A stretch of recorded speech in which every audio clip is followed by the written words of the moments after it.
We are privileged to hear from Dr. Marijana Grbesa from the University of Zagreb, who is a visiting Fulbright scholar at George Mason University. At the University of Zagreb, she is a full professor of political science and is an expert on political communication. Among other roles, she serves on important Council of Europe committees that concern themselves with, among other things, disinformation, a very timely topic. And if you are at all interested in serving yourself, I understand we've got some cats and dogs that we've gathered off the street because we'll be talking about that kind of disinformation. And we were also delighted after we have heard from Professor Grbesa. She'll engage in some dialogue and conversation with our very own Professor Itai Ravid, whose scholarship is well known to you in the field of criminal justice and mass communications and all the things that can go wrong when the polity decides to chime in on how harsh we should be. So without further ado, Professor Grbesa.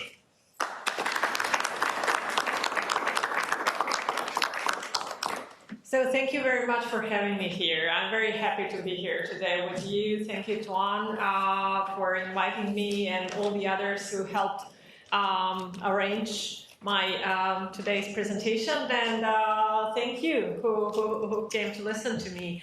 I'm now inspired by the smell of the food. So I'll talk about today about the basically the contemporary communication matrix that we live in, and what my idea is to somehow position the United States in relation to other countries when it comes to this huge shift that has happened in the media environment and generally in communications globally with the rise of digital technologies and social media in particular, mobile communications, etc. So I kind of titled this Hitchhiker's Guide because I feel as a hitchhiker in this universe very often, which is so very challenging and which is changing so rapidly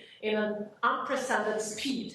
So, and it's basically kind of not only challenging, but it's basically undermining the paradigms, media paradigms that we have been we've been living in since the Second World War, basically. So it's kind of a new communications order that's rising, and we need to navigate in this new environment. So I hope I'm going to bring up some examples from my country, from Europe, and also some examples from the US, so we'll try to compare. And of course, I would be very happy that if you question some of the things discussed, and I'd be very happy to take your questions afterwards. So basically, very quickly, first I'll say just a few words about the media and the changes media has been undergoing with the rise of digital technology. So media was the fourth pillar of power. You should know that here in this building, right? And they had like a very important and what's even more important, exclusive role in the traditional media system. So they were the gatekeepers, right? That was their very exclusive position. There were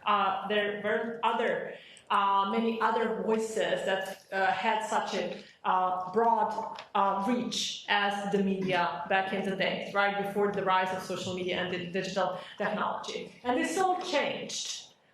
Their exclusive role is gone. They aren't the gatekeepers anymore. They aren't the filter anymore. We have so many other actors who are now, who assume the role that media previously exclusively owned. So A British professor, Andrew Chadwick, says that we are living in a hybrid media system, which is basically a combination of what we had, traditional media, and this new digital media. And he argues that basically different actors are today strategically using this new hybrid system to shape public discourse and political outcomes. So everybody is basically trying to strategically use or abuse this new, basically, constellation, right? Constellation of power, amongst other things. So these new actors, they influence heavily journalism as a profession and journalistic practices. They define today how news is being distributed, how news is being consumed. They also affect the media content, and what's very important from the media transformation perspective, they have challenged and undermined the media business model. So media, traditional media, is trying, they have to, and they are trying to compete with internet, with platforms, which is a very, very difficult task.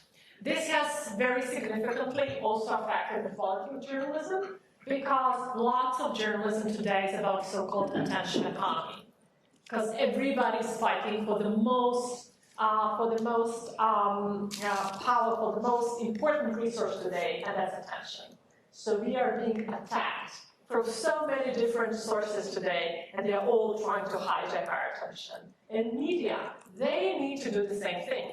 They need to find their way to fight for our attention. So that's attention economy is something that we need to be aware of. So clickbait, web analytics, and speed are the factors that are driving journalism today. So journalistic values have fallen in a way, victim in many ways, to these new imperatives, okay, of the communication matrix. And this has led, as the scholars has identified it as deprofessionalization of journalism, or very often journalism, okay, today, that we unfortunately are more and more often witnessing. So one of the actors, Elon Musk, this is a great example of basically this huge shift in the media space. So in a world where everyone can speak freely, who decides what is true? And Elon Musk, one of those actors, new actors, who are now reshaping the communication settings, that you do. So everybody has the right to basically now voice their own truth. Okay? This wasn't the case before the rise of social media, for better or for worse. Just an illustration. Also, in terms of how journalism has been changing, there's one interesting example from Europe, not European Union anymore. This is UK. I don't know if you are familiar with this example. You are, great. Liz Truss was a very short-serving Prime Minister of Great Britain. She was there for 50 days only. And one tabloid at some point said, okay, she's not going to last long. And they placed a lettuce, okay, next to her photo. And they said, okay, we think that this lettuce is going to outlast her as a prime minister, okay? And they live streamed just that same image, lettuce, and Liz Truss every day, okay? And this was, and this is what's interesting, this was the news everywhere. So this is something, these types of gigs have become journalistic content. And indeed, lettuce lasted longer than Liz Truss. And then when she resigned, lettuce was the news, even the New York Times, everywhere. So that was the framing of the news that the Prime Minister of UK resigned, okay? So this is this illustration of, the tendency of the media, of journalism today. And then within the world of these new actors, of So the rise of these news networks often goes by the name platformization. Okay, so platformization is the process. What's happening over there? On one hand, they democratize the public sphere, no doubt. Okay, they really democratize it. However, on the other hand, they led to the rise of different not so good phenomena such as the filter bubble. You're familiar with the term, right? Filter bubble world, algorithms, which are basically personalizing information and filtering for us. Echo chambers, basically people not talking to those who are across the aisle. They live within their echo chambers, so just hearing the reflections of their own thoughts. And then this entire world of what Europe has a bit different typology of, misleading information, from misinformation, disinformation, fake news, alternative facts, to the B word. I recommend this book by Frankfurt. Great, it's not really lies, but it is what it is. So there's different typology of things that are not really true on the internet, but there are different levels of untruthfulness, right?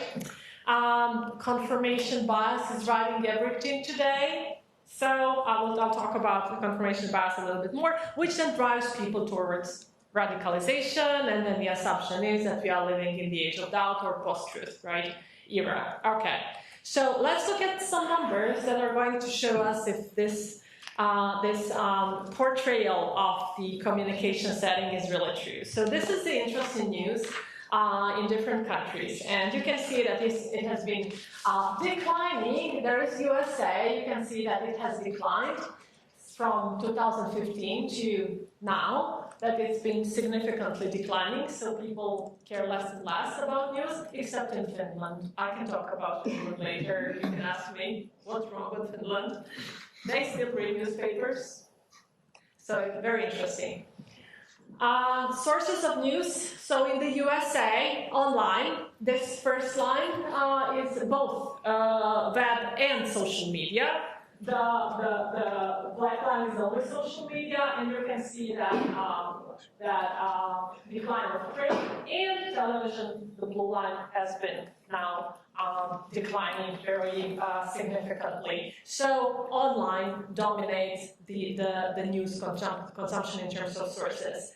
What platforms are relevant when it comes to news consumption?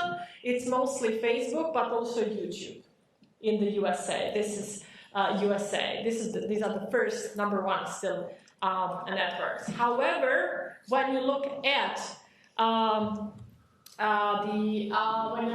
this is a combination of a couple of countries. This graph here, you can see when you look at the trends. I just showed you the trend. So Facebook is going down, okay, and visual media are on the rise.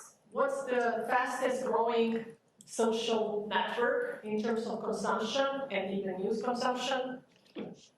What do you think? Yeah, TikTok. Yes, TikTok, fastest growing social network.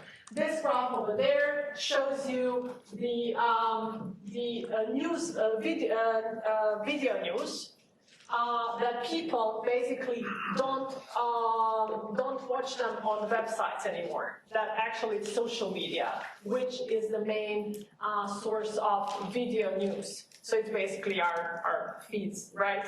Is where we get our news. And there is the trend is generally that the social media is the first point of entrance even to different news sites. Okay, so social media is becoming dominant as the main source of news. Interesting data is that the podcast, USA, is the #1 country in this Reuters Institute digital news research that is very keen to consume podcasts. What's the most popular podcast in the USA?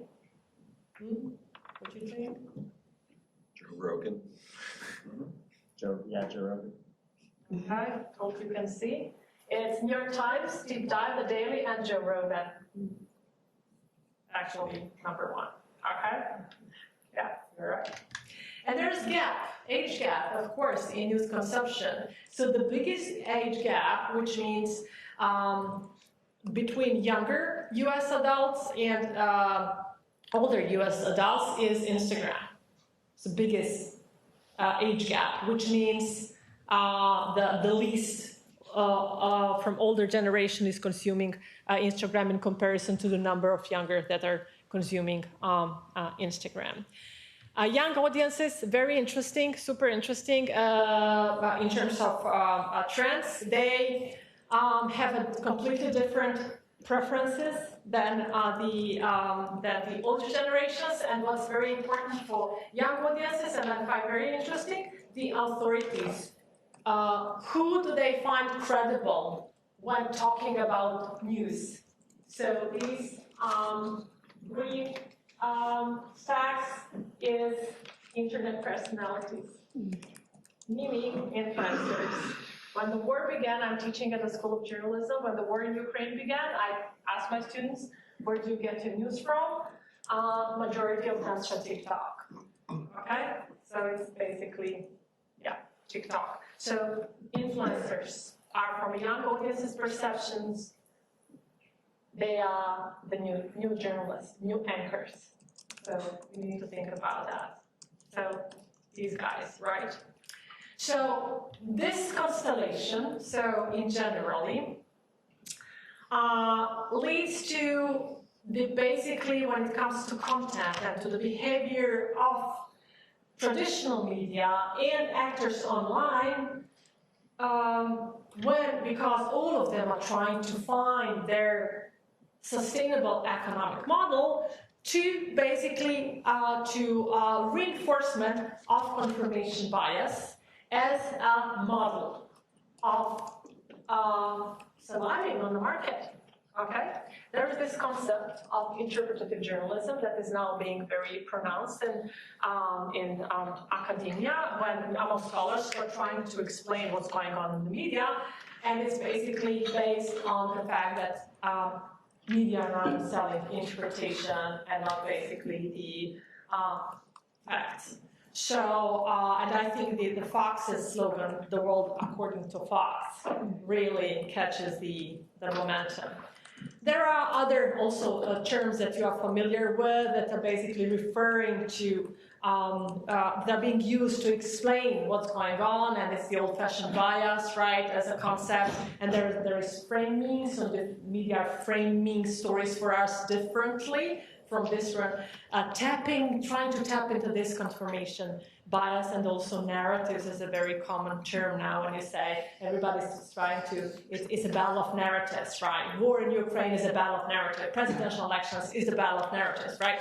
So these are the concepts that trying to explain what's going on. And there's also data. When you look at, for instance, something that's called Trump bomb, it's a concept, it's actually a term. What happened when Trump became president?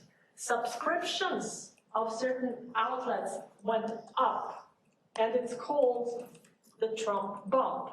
Why do you think is that? Any ideas? Yep. Just maybe people becoming more interested in what the latest crazy thing he did or something. I don't know. Possibly one of the possible explanations. Yes. I mean, he's such a polarizing personality that it kind of raises more interest to either have like very passionate support of him or very passionate disdain of him. Exactly. Yes. So interest because he's a very polarizing figure, and subscriptions of New York Times and Washington Post went up. Why? Because people who really didn't like Donald Trump, they wanted to read. You know, they want their to confirm what they're thinking. So that's known now as the Trump bomb in the literature. Yeah. So polarizing. Another very polarizing. So he's a polarizing person, and then polarizing topic is of course migrants everywhere, not only in the USA. That's one of the hottest issues that is so easy to basically to abuse, to capitalize on when it comes to, again, confirmation biases, right? So very quickly, migrants can be portrayed mainly, there's something called generic framing when it comes to migrants, and also different topics, but migration is a very good example. How are they mostly framed? You probably do a lot about it as well. How are migrants usually framed in the media? As Sympathetic, I guess. sympathetic, I was going to say like a negative. negative? They represent what? To us as They're kind of like a faceless other. faceless other, right? And they pose A threat. so they are faceless others, right? So it's either victims, like here, okay? So they're victims, and then they are victims or threats. So these are two like generic frames, and most of the articles, if you try to pay attention, contain one or both of these frames when representing migrants, okay? And then this is Croatian media, okay? When war in Syria broke back in 2015, we had huge number of Syrian refugees coming to Croatia.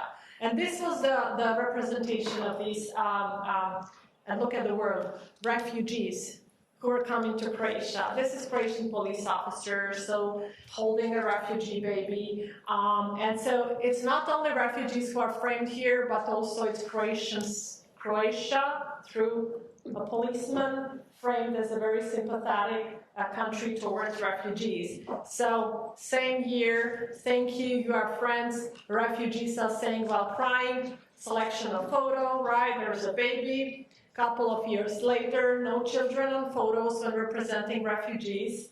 So completely different photos, only men, lots of them.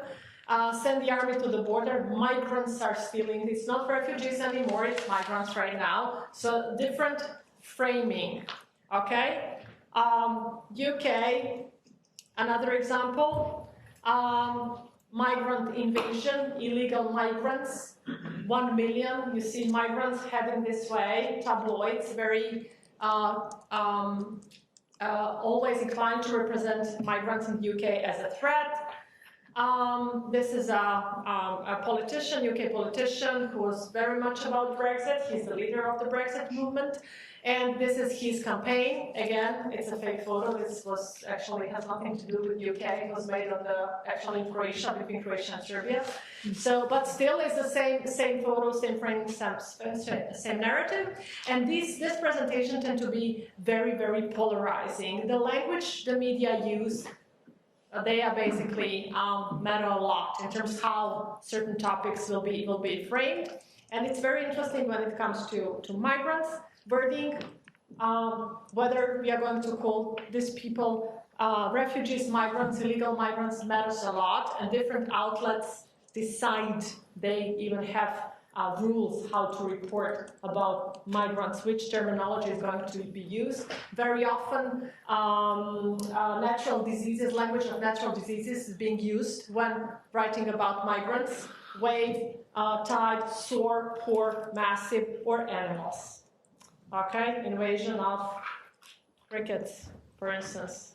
This is like a very common when reporting about migrant and faceless others, dehumanization. These are some of the mechanisms. And of course, it's easy to throw in then, again, animals. It's very, there are lots of articles actually which explain the relationship between migrant representations and animal world. So very interesting articles about that. So yeah, and then memes as a way to basically capture this framing and this basically entire topic. So back to the U.S., back to the numbers, because of all these developments, and because of the polarizing political environment, media environment in the US is today one of the most polarizing, okay? This graph here represents polarization, media landscape in different countries, and as you can see, where you can see the bubble in the middle, it's like, it means that there's like a centrist media setting. When it's spread like this, it shows you how polarized it is. And this research, Reuters research, is basically it's being conducted in about 40 countries, and US is the most polarized of them.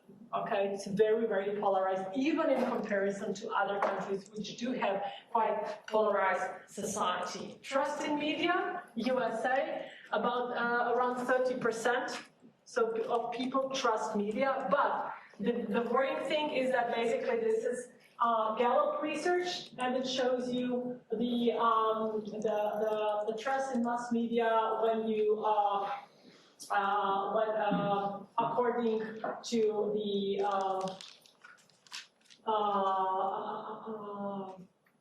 party affiliation. So this is the red is Republicans and the blue is Democrats. So only a tiny percent of people who identify and or register as Republican trust media, meaning mainstream media mainly, right? So it's a huge, huge gap, among the biggest gaps in every research.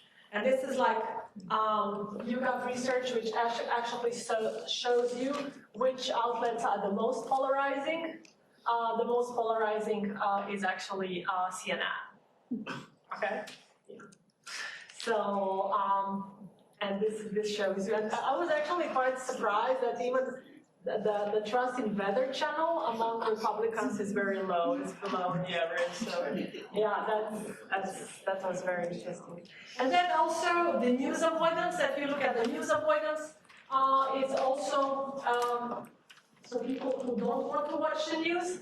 Against among people who identify as right in their ideological leaning, they are avoiding the news because it's untrustworthy or biased. So they perceive very intensively that news is biased. And there's this very interesting research which shows how, that's the effect of this, how Democrats and Republicans perceive each other. Okay. So 83% of Democrats think that the Republicans are closed-minded. 72% of Republicans think that Democrats are immoral. They both, half of them is that the other side is unintelligent, stupid, okay? And this is interesting. So Republicans think that Democrats are lazy. This is funny, but it's a very, very divided and a very, and you see the trend. You see, that's what's changed from 2016. The trend is like, yeah. Yeah. So this is like the what we are living in, and then on top of all that, basically you can. Because the old institutions, like the common ground that we shared, basically is gone.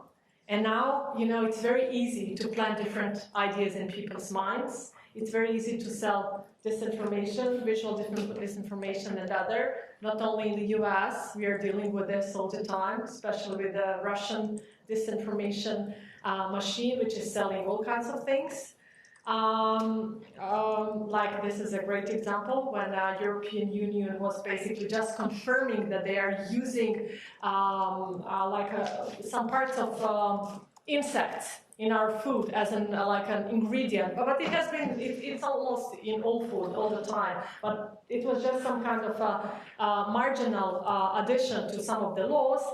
You had huge reactions from like different actors, political actors across Europe, arguing that actually European Union is forcing us to eat insects. Okay, and this was present in different campaigns all over Europe. For instance, this is Italian radical right-wing party Lega, which had a huge campaign about we are going to eat our pizza and not European insects and things like that. But what's interesting is actually this is Russian television, okay? So it's always some kind of a loop, and there's always someone, you know, not always, but very often trying to do something with the disinformation cycles. This is Russian television. Huge thing, they made a huge story out of it, huge campaign out of it, arguing that actually people in Europe have nothing to eat because of the help that is being sanctions imposed on Russia and the help that is being provided to Ukraine, and that they are being now actually advised to eat insects because European Union has nothing else to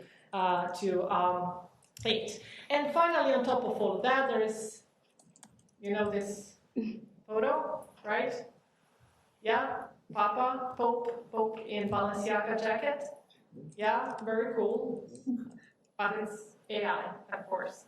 So it's an AI photo, and I was talking to a group of high school students, and they thought it's very super cool. None of them knew it's AI generated, and it was like recently, like way after it was all over, that it's actually AI generated. So AI can be cool in politics. This is Croatian politicians, president, prime minister, AI, everything AI generated, not real, of course. But it can be also very dangerous in a world where people have nothing to hold on to, when you don't know what's real, when they don't trust the old, you know, institutions of knowledge. They are very prone to believe, you know, all kinds of things. AI generated this as well. Okay. The author argued that AI will revolutionize the blackmail industry. Okay. So basically, and I'm going to wrap up with this. So it's always useful to go back to some old handbooks. This is a very famous study that argued basically that television is a super powerful medium because people believe what they see, right? So seeing is believing. And in today's world, so people see different things because bias in the eyes of beholder. So we basically believe what we want to see. So I'm going to wrap up with basically maybe suggestion that we are not really in the era of post-truth, but actually in the age of hallucination, where we actually are seeing things that aren't actually there. So thank you very much.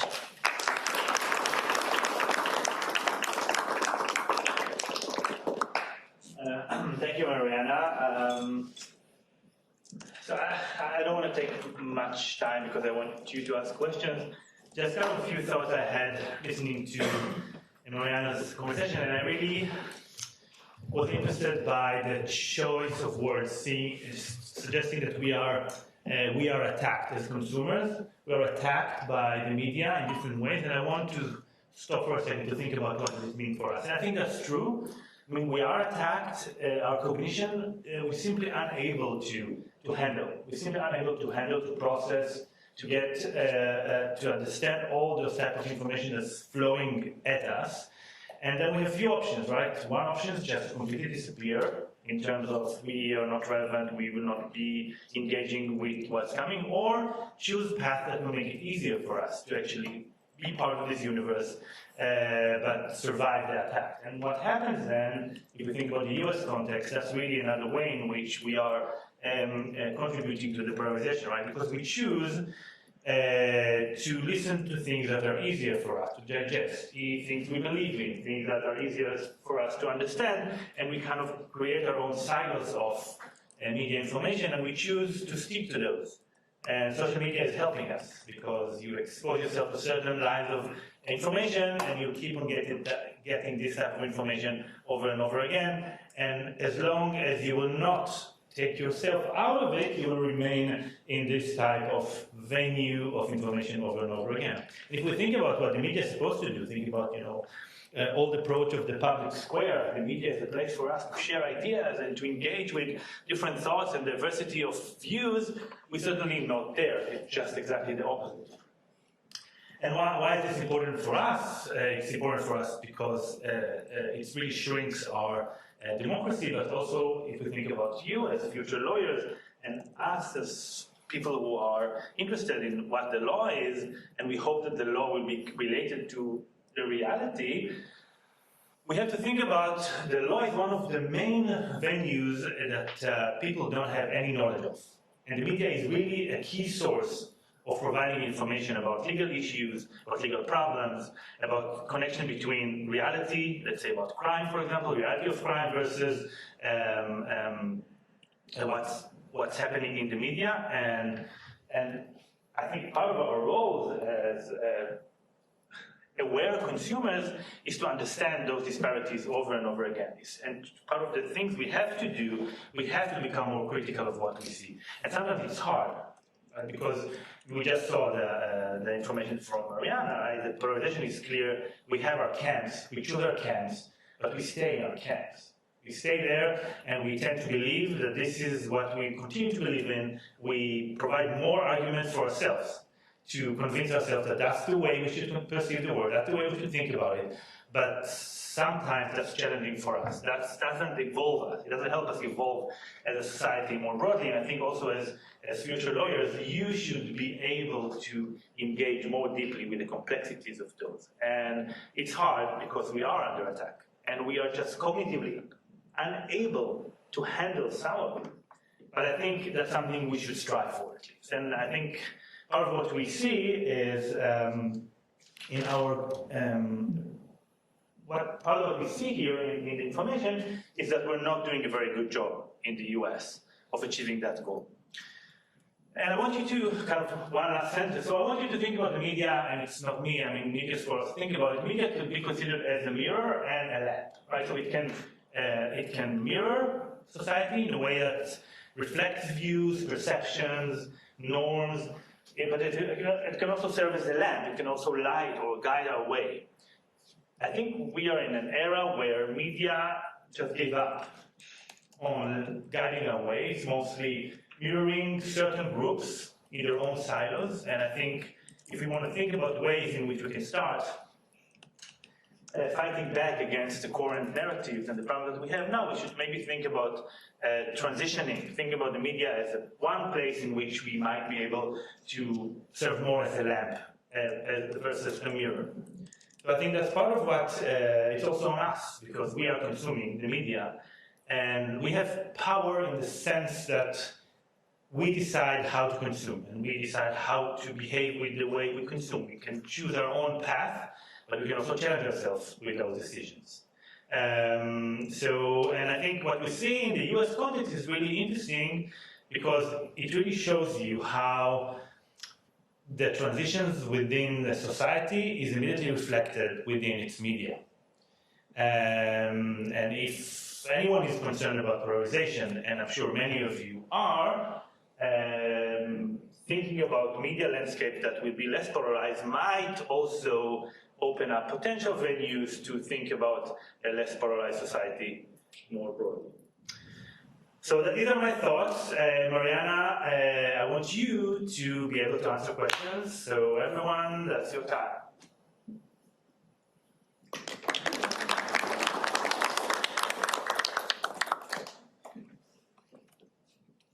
Can I ask a question? Marijana, I'm wondering about European approaches to regulating or trying to address disinformation and misinformation. We've had, in a presidential debate, had some disinformation that was propagated. And there were attempts by the journalists to sort of fact check and sort of debunk claims that had been made. But there have also been instances where the fact checkers themselves need to be fact checked, and that they're not always accurate. How do we sort of, in a neutral, objective, disinterested way, privilege sort of facts, real facts over claimed and purported facts? Yeah, so European Union is trying to do a lot. They are trying to do a lot to regulate platforms and to impose stricter rules on platforms. That hasn't been that successful so far. So there is something called Digital Services Act. That's like the chief major document or law, actually, that's now come into power in all European Union countries, which basically obliges platform to deal with disinformation, amongst other things. But then you have Elon Musk, who just said, I will do that. Simple as that. And they say, okay, then you're going to pay huge penalties. They still haven't, we still haven't come to the point where Elon Musk needs to pay huge penalties, so we don't know how huge these penalties are. And it's going to, it just be like a mosquito, bite for him or something serious. So it will be interesting to see, but still waiting. So that's one way European Union wants to act. Another way is to basically affect the system of fact checkers. They're investing a lot to, system of fact checkers, but there's the issue with fact checkers. Not only that they need to be fact checked sometimes, but people who are so convinced, so comfortable into their, bubble, they just don't trust fact checkers. They just don't care because they just treat them the same way they treat elite media. So they are part of the problem if you ask these people. So they just don't care. So that's the problem with fact checkers. So people who tend to hear fact checkers, they are already ready to negotiate their opinion. They are already okay. So that's the problem with fact checkers. So yeah, European Union is always trying to regulate. That's European Union's position always, unlike the US. And they are doing some things, but I don't. Yeah, and maybe they even managed because Meta is doing more than it used to, than it was doing previously in, engaging with fact checkers. They work closely with the International Federation of Fact Checkers to basically, fact check the information. But it's like, it's like really, imagine fact checking everything on the internet. It's like Sisyphean job. It's just. So yeah, that's what they're trying to do. And I think that the most effective way is here in the classrooms, but with kids. So that's what Finland is doing. Back to Finland, they have the best media literacy program of all the countries probably in the world, and it shows. So there, the trends in Finland are so different that you can see how the investment in media literacy, in education of kids, how to navigate this very challenging communication matrix is paying off. So that's Finland. Do you ever think there's going to be a decrease in the amount of people that distrust the media in America? Like, do you see that in the foreseeable future, or do you think that the distrust is just going to keep increasing?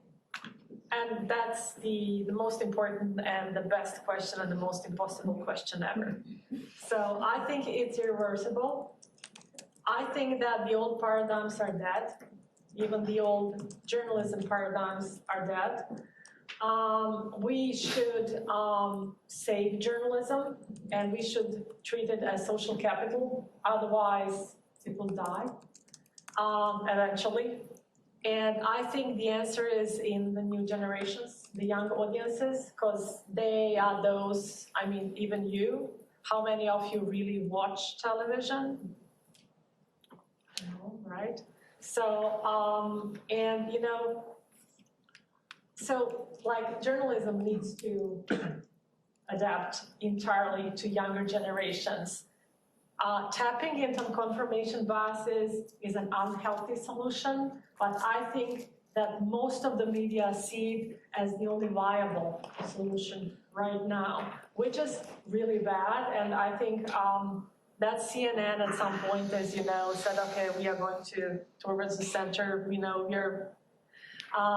but the question is, since you cultivated the audiences already, is that going to work? That's the question. And I think it's difficult for traditional media because they want to survive. They need to find a viable business model. And that business model is not necessarily the healthiest for democracy. And then you have social media. So I think it just very quickly went too far without policymakers paying attention to what's going on.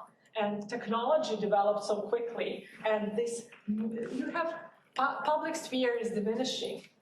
It's going to disappear. It's now privately owned public sphere because it's the platforms actually that own the public sphere now. And you had, in Europe, for instance, had such a strict rules. We still we have public service media, right? We have strict rules for the media. And we don't have the same rules for platforms, which actually hijacked the public sphere. So that's the problem. And something needs to be done. And I think the answer is in younger generations. So, yeah. I guess what kind of group would you say this kind of polarization problem, especially in the US, stems from? Would you say it's the people becoming more polarized in themselves, especially post-2016, the media kind of flaming on this fire of polarization, or even the legislators like you were talking about, their lack of foresight to kind of nip it bud before it started? It's a combination of all those things. And Donald Trump kind of opened the Pandora box, and I think it all happened at the same time. The rise of the platforms and Donald Trump, and then media trying to see, what are we going to do with it? And you can see, and it's always very useful to look at the trends, not only the numbers now, but I think the trend is what's the most worrying also here, but in other countries. But US is in terms of the media polarizations. Other countries are also very polarized politically, but I think the way in which the media here also reacted to what's going on and how they reinforce their positions, it's something that basically then further reinforce the polarization. So that's one of the problems. I was wondering, coming to the US, what has surprised you the most about our media compared to like Croatian media? So I've been coming here for many years now, and I'll tell you honestly, my country was in war, like in 1990s, and what surprised me the most when I was here in 2018, and I was first here basically right after the war, so in 1997 I studied here at the University of Tennessee, and I was so super surprised how elections are part of your folklore. How wonderful that was. I was so surprised, when my one neighbor baked like a blueberry cake and the other baked the strawberry cake, and we watched the elections together in 1919 at the 6th Clinton, right? And I was like, wow, and in my country back then, people could not talk about politics without shooting at each other. Okay, you know where I'm going, right?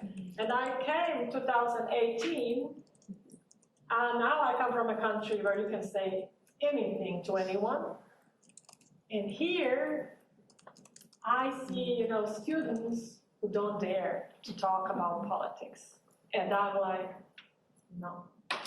And this is what, I was surprised with the most, it was very hard to me to see that in America, students don't feel free to voice their, position, whatever this position is. So that surprised me the most. I guess it's a two-part question. On the influencer front, has the literature shown that those who get their news mostly from influencers are kind of able to discern the difference between state-sponsored content and private sector-sponsored content and maybe unsponsored content? And on that front, could you also, I guess, talk a bit about what I would maybe call like militarization of influencers and ongoing conflicts and their effectiveness, and if they're seeing that's working kind of for those countries that you use that? So it's also a great question. So influencers are, also something that happened very quickly, and I think countries are also very slow to react. Even in Europe, you have now, I'm working for the committee of the Council of Europe, which is dealing with empowerment of content creators.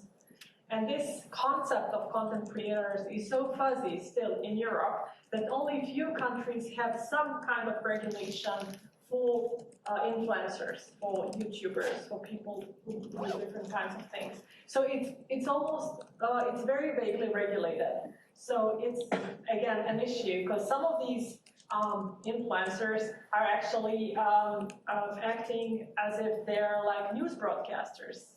And they don't have the same commitments and obligations, even ethics, as journalists or news companies. So that's a huge problem.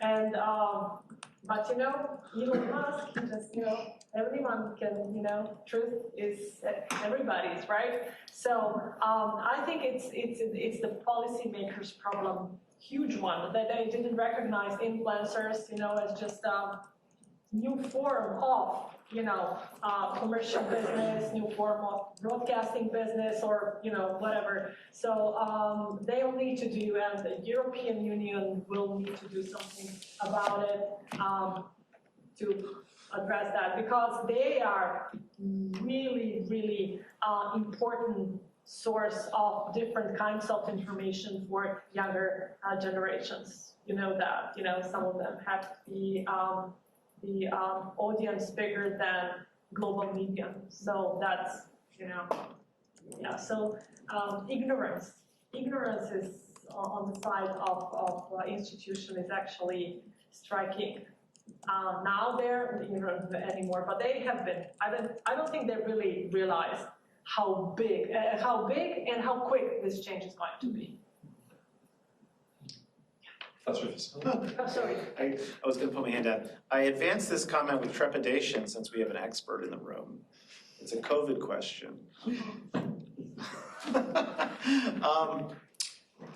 So the framing of the cause of COVID was a major concern. One was that it came from animals. Another was that it was leaked from a lab. And the lab leak hypothesis was framed as racist, conspiratorial, and false.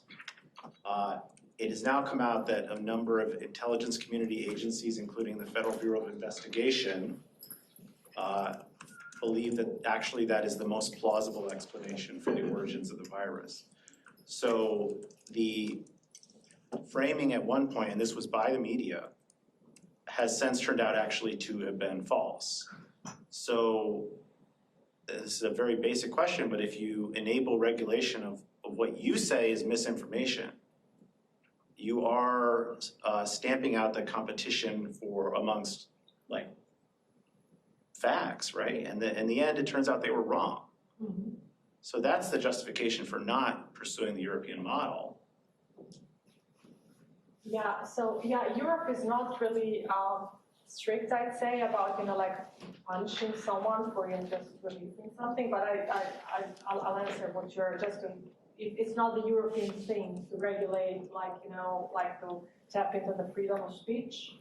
It's but I get what you're saying. Okay, if you're talking about, if you label something as disinformation, then we are pushing platforms to remove that. That's what you're getting at. Then we realize it's actually not a disinformation later on, right? That's what you're saying.